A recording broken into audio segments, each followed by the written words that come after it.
அன்பிற்குரிய கன்னிராசி நண்பர்களே, சகோதர சகோதரிகளே, உங்கள் அனைவருக்கும் எனது கனிவான வணக்கங்கள்.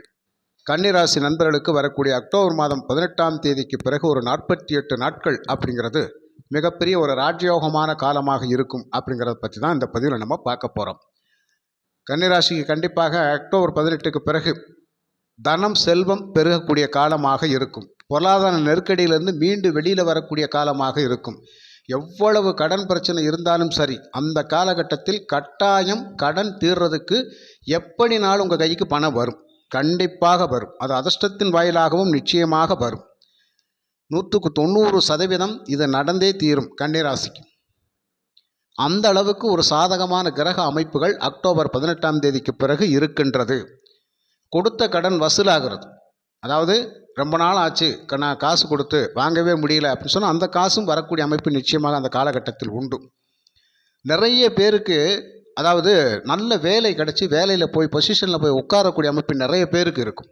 நிறைய பேருக்கு தொட்டதெல்லாம் துலங்கக்கூடிய அமைப்பெல்லாம் நிச்சயமாக இருக்கும். எடுத்த காரியங்கள் வெற்றி பெறக்கூடிய அமைப்பெல்லாம் நிச்சயமாக உண்டு. மூத்த சகோதரர்கள் வழியெல்லாம் நல்ல ஒரு ஆதாயத்தை பெறக்கூடிய அமைப்பு நிச்சயமாக பல பேருக்கு உண்டு. நீங்கள் செஞ்ச தானம் தர்மம் புண்ணியத்துக்கெல்லாம் ஒரு மிகப்பெரிய பலன் அப்படிங்கிறது நிச்சயமாக அந்த காலகட்டத்தில் கண்டிப்பாக கிடைக்கும். அதாவது சொல்லுவோம் பார்த்தீங்களா, அதர்மம் ரொம்ப நாளைக்கு தலைவிரிச்சு ஆடாது, கண்டிப்பாக ஒரு நாள் அதை தர்மம் வெல்லும் அப்படிங்கிற மாதிரி கன்னிராசி நண்பர்களுக்கு வாழ்க்கையில் பல வருஷங்களாக கஷ்டப்பட்டிருந்தாலும் சில வருடங்கள், சில மாதங்கள், சில வாரங்களில் கூட அது திடீர்னு மாறக்கூடிய அமைப்பு வந்துடும். அப்படி ஒரு அமைப்பில் தான் இந்த கன்னிராசி நண்பர்கள் நீங்கள் இருக்கின்றீர்கள். என்னையா சொல்கின்றேன், நம்பவே முடியலையே. கன்னிராசிக்கு இப்படி ஒரு அதிர்ஷ்டகரமான வாய்ப்பு இருக்குதா? 6ஆம் இடத்தில் இருக்கக்கூடிய ராகு தான் அள்ளித்தரப் போகிறார் அப்படிங்கிற விஷயத்தை பற்றி தான் இப்போ நான் சொல்லிக்கிட்டு இருக்கிறேன். 12ஆம் இடத்தில் இருக்கிற கேது பகவான், நீங்கள் உங்களுடைய வேண்டுதல் நிறைவேறிச்சின்னு அர்த்தம்.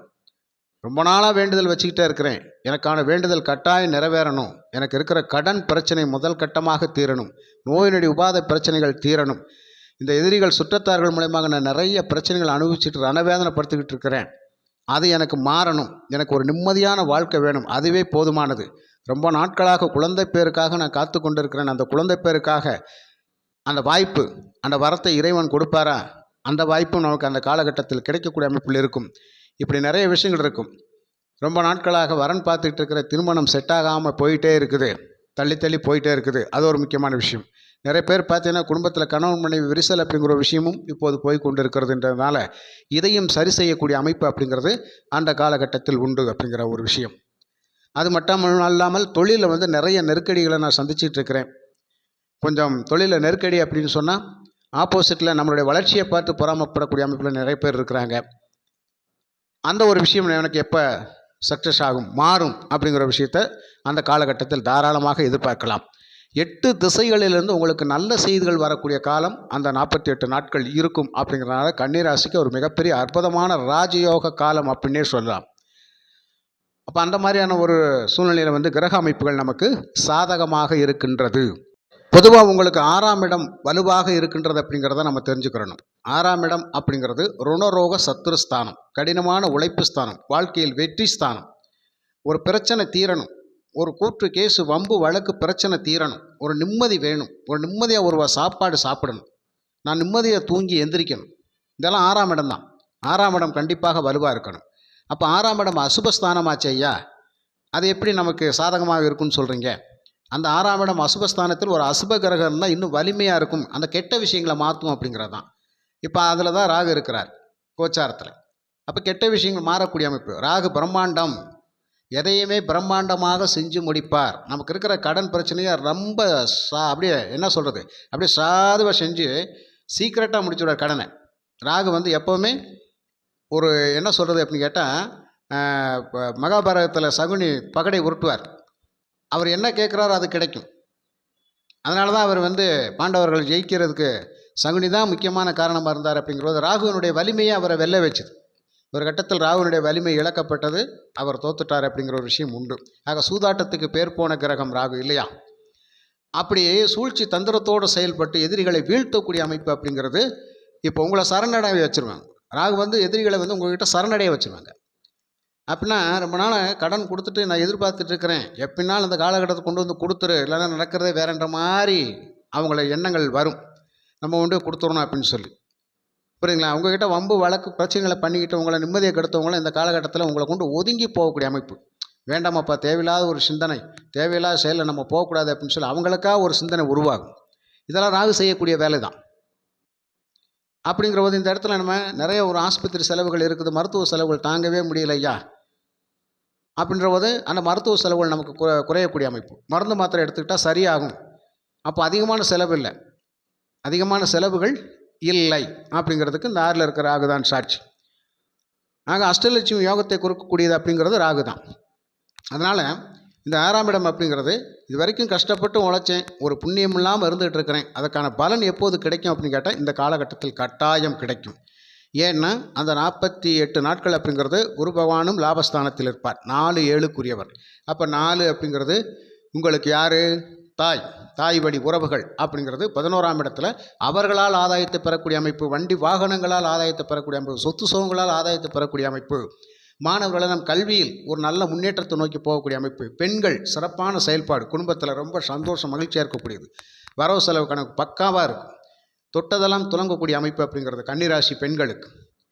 அதுவே 7ஆம் அதிபதி குரு இல்லையா, அவர் வந்து 11ஆம் இடத்துல அந்த காலகட்டத்தில் இருக்கக்கூடிய அமைப்பு. அப்போ 7 அப்படிங்கிறது நண்பர்களால் ஆதாயம், கணவன் மனைவி உறவு ஒற்றுமை அவர்களால் ஆதாயம். இப்போ கணவர் கன்னிராசி, இப்போ இந்த இடத்துல ஆப்போசிட்டில் இருக்கவங்களுக்கு மனைவி அப்படிங்கிற ஒரு விஷயம் அப்படிங்கிற போது அவங்களால் இவங்களுக்கு ஆதாயம். அதாவது மனைவி கன்னிராசின்னா அவர்களால் ஆதாயம் அப்படிங்கிறது. அப்போது இவங்களெல்லாம் ஒரு சப்போர்ட்டிங் இருக்கும், அங்காளி பங்காளிகள் சண்டை சச்சரவு இல்லாமல் ஒரு ஒற்றுமையாக இருக்கக்கூடிய அமைப்பு. இந்த பாகப்பிரவீணிகளெல்லாம் இருக்கக்கூடிய அவங்களுக்கு நிறைய பேருக்கு அதனால் ஒரு ஆதாயம் நிச்சயமாக உண்டு. வியாபார தொடர்பில் இருக்க நிறைய கன்னிராசி நபருக்கு நல்ல லாபம். இப்போ கடையில் ரொம்ப நாள் ஸ்டாக் ஆகிட்டே இருக்குது, பொருள் விற்கவே மாட்டேங்குது ஐயா, ரொம்ப நாளாக ஸ்டாக்கில் தான் இருக்குது, எப்போ விற்று தீரும்னு தெரியல, ஸ்டாக் ஆகிடுச்சுன்னா காலாவதி ஆகி போயிடுமே அப்படின்னு சொல்லி உங்களுக்கு கவலையாக இருந்துச்சுன்னா நீங்கள் ஒன்றும் வருத்தப்பட வேண்டிய அவசியமே இல்லை. இந்த 48 நாட்கள் உங்களுக்கு சிறப்பான பலன், கண்டிப்பாக அந்த பொருட்கள் விற்பனை ஆகக்கூடிய அமைப்பு. அப்போ வியாபாரத்தில் பெருத்த லாபம் அப்படிங்கிறது உங்களுக்கு உண்டு. அதே மாதிரி உங்களுக்கு நண்பர்கள் மூலமாக அப்படி ஏதாவது ஒரு வேலை வாய்ப்புக்கு உங்களுக்கு சப்போர்ட் பண்ணுவாங்க. இந்த 6ஆம் இடம் அப்படிங்கிற ராகு அப்படிங்கிறது கண்டிப்பாக ஒரு வேலைக்கு போய் நல்ல இடத்துல உட்கார வைக்கக்கூடிய அமைப்பு நிச்சயமாக உண்டு. ஒரு நல்ல வேலை கிடைக்கும், நல்ல பொசிஷனில் போய் உட்காருவீங்க, இதெல்லாம் கன்னிராசிக்கு இருக்கக்கூடியது. அதே மாதிரி அரசு சார்ந்த துறைகள் இருக்கக்கூடிய கன்னிராசி நண்பர்களுக்கு எதை தொட்டாலும் லாபம்தான், தொட்டது துலங்கக்கூடிய அமைப்பு கன்னிராசி நண்பர்களுக்கும். இப்படி ஒரு நல்ல சிறப்பான பலன் இருக்குது, புரியுதுங்களா? அதனால் கன்னிராசி நண்பர்களை பொறுத்த மட்டும் திரும்புகின்ற தசையெல்லாம் நமக்கு என்னது, திருமகள் காட்சி தருவாள் அப்படிங்கிற மாதிரி, செல்வ மகள் செல்வம் கொளிப்பாள் அப்படிங்கிற மாதிரி நமக்கு அப்படி ஒரு யோகம் உண்டு.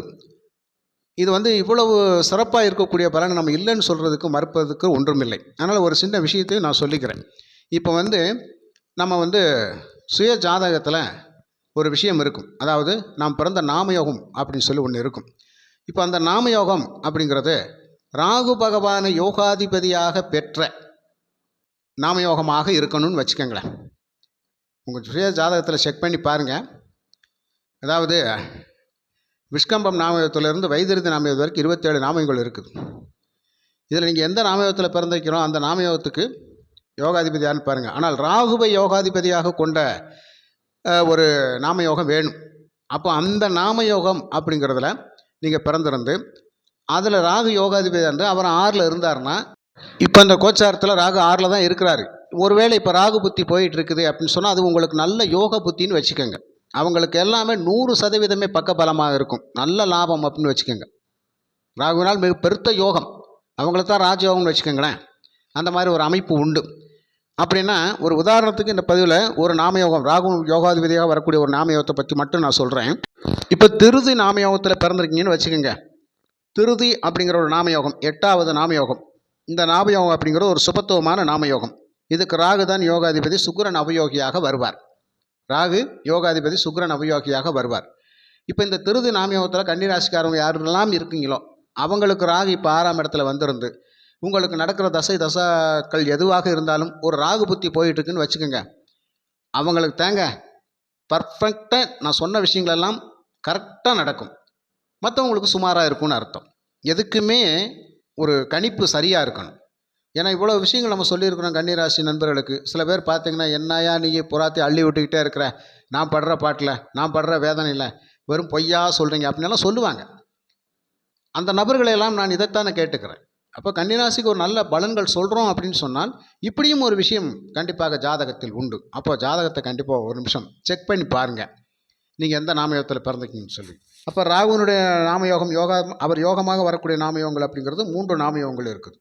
திருதி நாமயோகம், வியதிபாதம் நாமயோகம் அப்படிங்கிறது ஐந்திரம் நாமயோகம். இந்த 3 நாமயோகத்துக்குமே ராகு தான் யோகமாக வருவார். இப்போ இந்த 3 நாமயோகத்தில் கன்னிராசிக்காரங்க யாரெல்லாம் பிறந்திருக்கீங்களோ அவங்களுக்கு பெருத்த யோகம்னு அப்படின்னே சொல்லலாம். அப்படி இல்லாட்டாலும் கூட ஒரு சுபத்துவமான பலனை பெறக்கூடிய அமைப்பு, நிறைய பிரச்சனையிலேருந்து மீண்டு வெளியே வரக்கூடிய அமைப்பு அப்படிங்கிறது ராகு 6ல் இருந்தாரே கொடுப்பார் அப்படிங்கிற விஷயம் உண்டு. இதே ராகு கருணநாதனாக வந்துட்டாருன்னு வச்சுக்கோங்களேன். இப்போ உங்களுக்கு நீங்கள் பாலவ கரணத்தில் பிறந்திருக்கீங்க. இந்த பாலவ கரணத்துக்கு ராகுவே கருணநாதனாக இருப்பார். இப்போ இவர் 6ல் வந்துட்டார். கரணம் தப்பினால் மரணம். ஐயா இன்றைக்கி நான் கடன் கொடுக்குறேன்னு சொல்லிட்டேன், இன்றைக்கி என்ன தான் பண்ணுறேன்னே தெரியல, இன்றைக்கி வந்த கடன்காரன் வந்து என்ன பேசுவானே தெரியல, அவ்வளோ அசிங்க அவமானமாக நடந்துருமோ அப்படின்னு பயமாக இருக்குன்னு சொன்னாலும் கூட, இப்போ இந்த கருணநாதன் 6ல் இருந்து ஒரு வேளை அன்னைக்கு அவருக்கு காசு நீங்கள் கொடுக்குற நாள் ஒரு நாள் சொல்லியிருக்கீங்க.